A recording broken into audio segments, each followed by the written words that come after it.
हरे कृष्णा, राधे राधे। तो आप सभी भक्तों का हमारे YouTube चैनल में स्वागत है। तो दोस्तों, हम पौष कृष्ण पक्ष सफला एकादशी की कथा आपके लिए लाए हैं और यह एकादशी 19 दिसंबर को पड़ रही है, सोमवार है उस दिन। तो आपको व्रत उसी दिन करना है।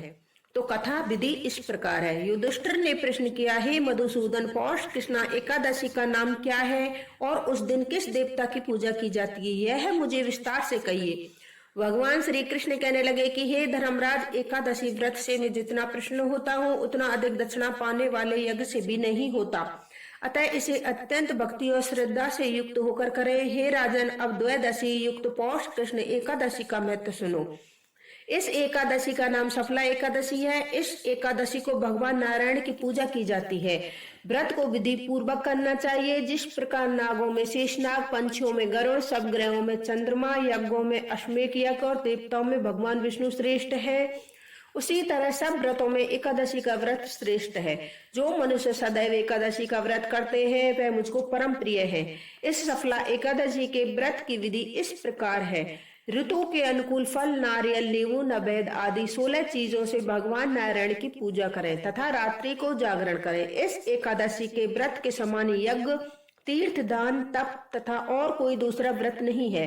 5000 वर्ष तप करने से जो फल मिलता है उससे भी अधिक सफला एकादशी का व्रत करने से मिलता है। हे राजन, अब मैं आपको इसी की कथा सुनाता हूँ, तो सुनिए। चंपावती नगरी में एक महिष्मान नामक राजा राज्य करता था। उसके 4 पुत्र थे। उन सब में लुम्बक नाम का बड़ा पुत्र महापापी था। वह सदा पर स्त्री तथा वैश्यागमन में अपने पिता का धन नष्ट करता था तथा देवता, ब्राह्मण और वैष्णवों की निंदा किया करता था। तब राजा को अपने बड़े पुत्र के ऐसे कुकर्मों को ज्ञान हुआ तो उसने अपने राज्य से उसको निकाल दिया। तब लुम्बक विचार करने लगा, अब मैं कहाँ जाऊं, कहाँ रहूं, क्या करूं। अंत में उसने चोरी करने का निश्चय किया।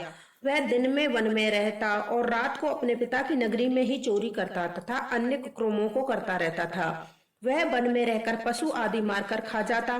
राज्य कर्मचारी उसको इन कुकर्मों के कारण पकड़ भी लेते, मगर राजा के भय से उसे छोड़ देते। उसी वन में एक अत्यंत प्राचीन विशाल पीपल का वृक्ष था जो देवताओं के समान पूजा जाता था।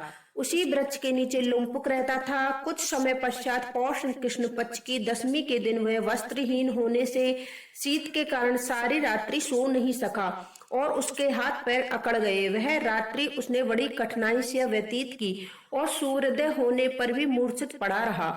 मध्याह्न के समय सूर्य की गर्मी से उसकी मूर्छा दूर हुई तो होश में आकर गिरता पड़ता वन में भोजन की खोज में गया, परंतु व्यथा के कारण जीवों को मारने में असमर्थ था। इस कारण वृक्षों से गिरे फलों को बीनकर अपने वृक्ष के नीचे आया। उस समय तक सूर्य भगवान अस्त हो गए थे। अतः उसने उन फलों को पीपल के वृक्ष के नीचे लाकर रख दिया और रोकर कहने लगा, भगवान, यह सब फल आपके ही अर्पण है, आप ही इनसे तृप्त होइए। उस रात्रि को दुख के मारे उसे नींद भी नहीं आई। इस उपवास और जागरण से भगवान अत्यंत प्रसन्न हो गए और उसके सब पाप नष्ट हो गए। दूसरे दिन प्रातः समय एक अति सुंदर घोड़ा उनके सुंदर वस्तुओं से सजा हुआ उसके समान आकर खड़ा हो गया और इसी समय आकाशवाणी हुई, हे राजपुत्र, श्री नारायण की कृपा से तेरे सब पाप नष्ट हो गए हैं। अब तू अपने पिता के पास जाकर राज्य प्राप्त कर।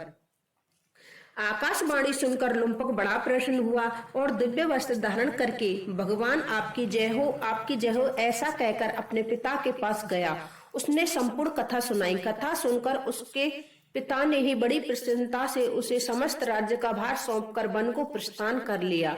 अब लुम्बक शास्त्र अनुसार राज्य करने लगा। उसकी स्त्री पुत्र सभी नारायण के परम भक्त हो गए तथा वृद्ध होने पर भी वह अपने पुत्र को राज्य का कार्य सौंपकर तपस्या करने के लिए वन में चला गया और अंत में वैकुंठ को प्राप्त हुआ। अतः जो मनुष्य भक्ति पूर्वक सफला एकादशी का व्रत करते हैं उनको अंत में मुक्ति मिलती है।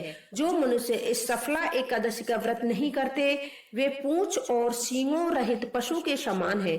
इस सफला एकादशी के महत्व को पढ़ने अथवा श्रवण करने से मनुष्य को अश्वमेध यज्ञ का फल प्राप्त होता है।